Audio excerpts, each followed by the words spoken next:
How do you pay your rent when you don't have any income? How do you, for those that have jobs and they scale back the hours so they're not making the money that they were making before, and you can't even afford to put gas in your car.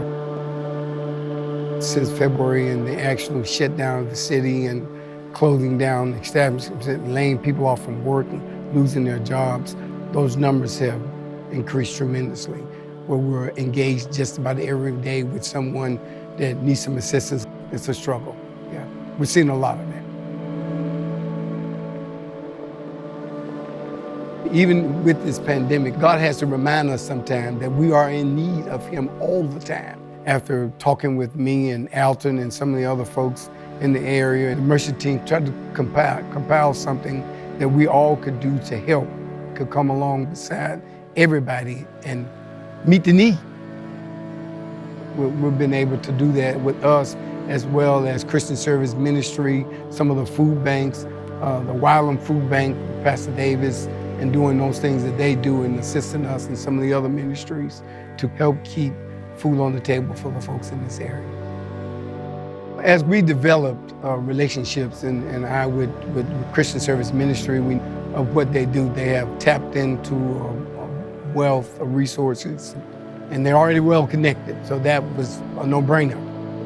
Alton, of course, has been a part of what we do in helping at South Park, as well as helping in Fairfield with what they're going through in the ministry there as well, so that's a no-brainer.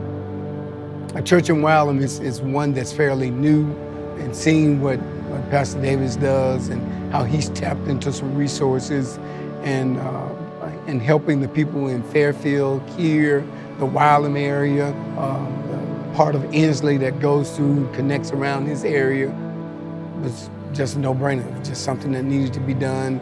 And as we talked about it and visited those sites and met with the leaders of those organizations, he just felt that those were the 5 main missions that we need to really support, because they're really helping the inner city in those areas that are really hurting.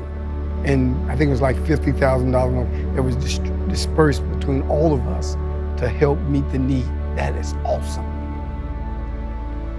I think it's important for people to realize that their local churches are the ones that are there with them in the trenches, then fighting hunger and not being able to provide for your family, that we feel their pain because we're here in those communities. I pray that through this that we're doing will help open the doors of the church more and allow people to come in and see, wow, I don't just have to go when I need a meal, but I need to go and thank God for allowing folks to be so kind and to show their heart and their love for one another. To see someone hurt or a child starving and hungry and feel compassionate that I have plenty and it wouldn't hurt me to share with them. That's what the people in this community is seeing, and seeing the church step up. You can't get anything in when your hand is so tight, but when you learn to give and remember that God has always given to us, wakes us up every morning, starts us on our way, we have a reasonable portion of health and strength, and I just think that's important for us as individuals to realize that.